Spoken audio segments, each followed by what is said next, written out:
Assalamualaikum warahmatullahi wabarakatuh. Selamat pagi dan salam sejahtera untuk kita semua. Yang terhormat Bapak Rusmianto MSI, selaku dosen pengampu mata kuliah akuntansi keuangan menengah 1, dan teman-teman semua yang saya banggakan. Pada kesempatan kali ini, saya akan membuat video pembelajaran mengenai kas dan setara kas. Sebelum memasuki pemaparan materi, izinkan saya untuk memperkenalkan diri. Nama saya Rizky Rahmatullah, NPM 217550030 dari Program Studi Akuntansi Perpajakan kelas 3A. Untuk mempersingkat waktu, marilah kita simak video pembelajaran berikut ini. Pengertian kas dan setara kas. Kas merupakan saldo kas atau kas on hand dan rekening giro demand deposit, di mana saldo kas harus berada di tangan suatu perusahaan. Selanjutnya itu setara kas atau kas ekuivalen adalah investasi yang sifatnya sangat liquid, berjangka pendek, dan yang dapat dengan cepat dijadikan kas dalam jumlah yang dapat ditentukan dan memiliki resiko perubahan nilai yang tidak signifikan. Itu contohnya adalah investasi segera jatuh tempo, di mana investasi ini memiliki jangka waktu yang tidak lebih dari 3 bulan. Selanjutnya adalah saham tidak termasuk kecuali referensi yang jatuh temponya telah ditentukan. Yang ketiga adalah cerukan atau bank overdraft termasuk dalam kas atau setara kas, di mana cerukan ini adalah perpanjangan kredit dari bank yang diberikan ketika saldo dalam rekening mencapai nol. Penyajian kas dan setara kas disajikan dalam laporan posisi keuangan kelompok aset lancar. Pengungkapan kas. Pengungkapan kas dalam laporan keuangan terdiri dari pengungkapan kebijakan akuntansi dan informasi rincian kas yang dimiliki perusahaan. Kedua, kebijakan akuntansi kas menjelaskan secara umum komponen kas dan bagaimana perusahaan mengklasifikasikan kas. Yang ketiga yaitu kebijakan akuntansi juga menjelaskan bagaimana perusahaan menyajikan bank overdraft atau cerukan. Selanjutnya itu karakteristik kas. Karakteristik kas dibagi menjadi dua. Yang pertama yaitu aktif tapi tidak produktif. Yang dimaksud aktif tapi tidak produktif. Produktif itu adalah untuk memperoleh rentabilitas, kas tidak boleh dibiarkan menganggur. Untuk memperoleh pendapatan kas, harus diubah terlebih dahulu menjadi persediaan, piutang, dan seterusnya. Tetapi juga tidak diperkenankan seluruh kas diubah bentuknya, karena perusahaan akan kesulitan beroperasi apabila tidak disediakan kas yang memadai. Dari kondisi ini, maka manajemen harus mampu menciptakan adanya keseimbangan antara kedua kepentingan tersebut. Lalu karakteristik kas yang kedua yaitu tidak memiliki identitas kepemilikan sehingga mudah dipindah tangankan. Dengan kondisi ini, maka manajemen harus yakin bahwa satu, setiap pengeluaran kas harus sesuai dengan tujuan. Yang kedua, semua uang yang seharusnya diterima benar-benar diterima. Dan yang ketiga, tidak ada penyalahgunaan terhadap uang milik perusahaan. Materi selanjutnya itu adalah pengendalian internal kas. Pengendalian internal kas adalah suatu sarana atau alat atau mekanisme yang digunakan oleh perusahaan untuk mengamankan, mencegah pemborosan dan penyalahgunaan kas. Yang kedua, menjamin ketelitian dan dapat dipercaya atau tidaknya data akuntansi tentang kas. Lalu yang ketiga, mendorong dicapainya efisiensi serta dipatuhinya kebijakan manajemen tentang kas. Teknik pengendalian kas ada 11. Yang pertama yaitu karyawan yang jujur dan kompeten serta memiliki tanggung jawab, di mana perusahaan harus memiliki seorang karyawan yang jujur dan berkompeten dalam pengendalian kas, serta bertanggung jawab atas semua pengendalian kas. Yang kedua, terdapat pemisahan tugas antara pihak yang melakukan otorisasi dengan pembayaran, pihak yang melakukan pengelolaan kas dan pencatatan, pihak pengguna dan pihak pembayar. Jadi perusahaan harus memiliki karyawan yang memiliki tugas yang berbeda-beda antara melakukan otorisasi kas dengan pembayaran kas, terus lalu ada pihak yang melakukan pengelolaan kas dan pencatatan kas harus dibedakan, dan pihak pengguna dan pihak pembayar juga harus memiliki karyawan yang berbeda. Lalu teknik pengendalian kas yang ketiga yaitu melakukan rotasi tugas untuk karyawan yang melaksanakan kegiatan klerikal.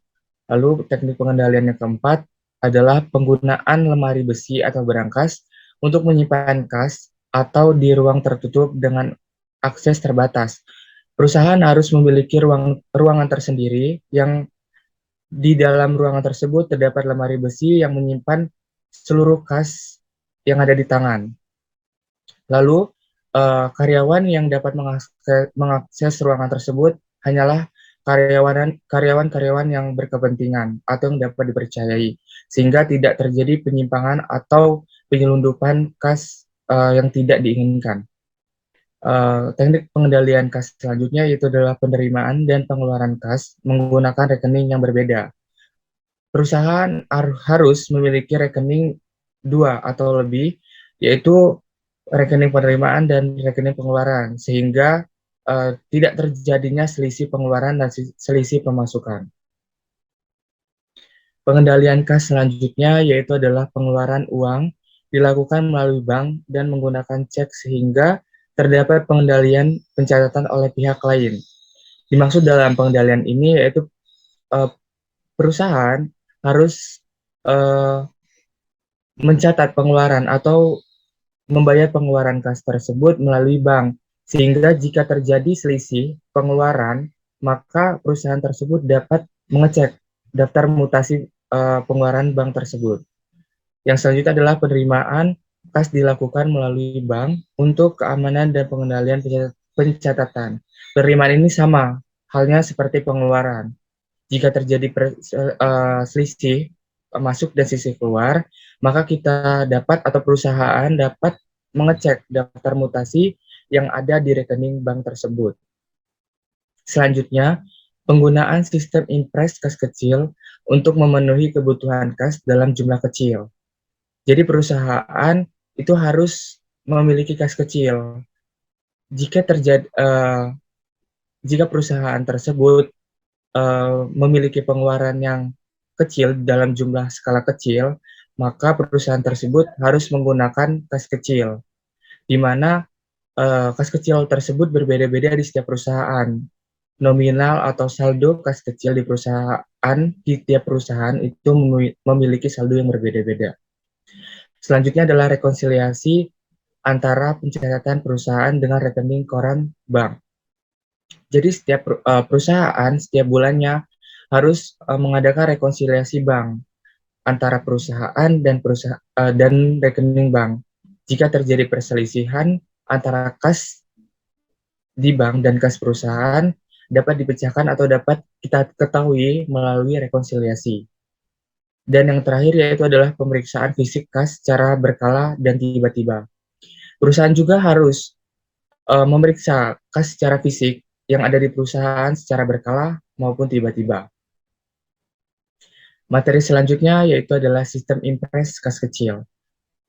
Sistem impres kas kecil ini sistem kas kecil terdapat dua sistem, yaitu sistem impres atau dana tetap dan fluktuasi sistem atau dana tidak tetap.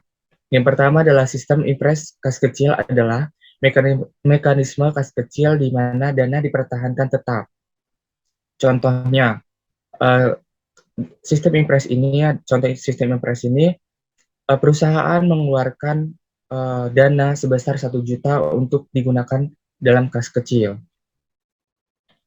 Setelah digunakan 1 bulan, ternyata sisa 200.000. Maka perusahaan mengeluarkan dana kas kecil untuk bulan selanjutnya yaitu sebesar 18.000, di mana pada saldo sisa 200.000 dan ditambah saldo 800.000, maka saldonya menjadi 1 juta. Maka dari bulan Januari ke bulan Februari atau bulan selanjutnya itu tetap dengan saldo 1 juta. Kemudian untuk fluctuating system atau dana tidak tetap, dalam sistem ini dana kas kecil tidak tetap, tidak ditetapkan sejumlah tertentu sehingga saldonya bervariasi dari waktu ke waktu. Nah, lain halnya dengan sistem impres. Fluctuating system ini atau dana tidak tetap ini setiap bulannya berubah. Contohnya, dalam bulan Januari perusahaan mengeluarkan kas 1 juta.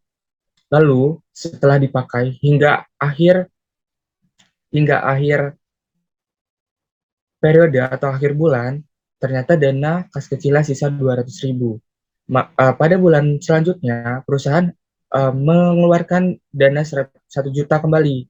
Maka saldo awal di bulan Februari atau bulan selanjutnya itu tidak tetap, berubah menjadi 1.200.000. Lain halnya pada bulan Januari yang memiliki saldo 1 juta. Begitupun pada bulan berikutnya. Maka dalam fluctuating system ini, saldo kas kecil bakal berubah atau bervariasi dari waktu ke waktu. Selanjutnya yaitu ada rekonsiliasi bank. Tujuan rekonsiliasi bank adalah untuk mencocokkan antara pencatatan di perusahaan dan pencatatan kas yang dilakukan oleh bank yang mengolah uang perusahaan. Nah, dalam rekonsiliasi bank ini sangat perlu diadakan dalam perusahaan. Karena apa? Agar perusahaan mengetahui pencatatan di perusahaan dan pencatatan di bank itu sama atau tidak. Jika terjadinya selisih, maka perusahaan harus mencocokkan antara rekening di bank dan rekening yang di perusahaan, sehingga rekening di bank dan di rekening perusahaan itu menjadi balance atau sama.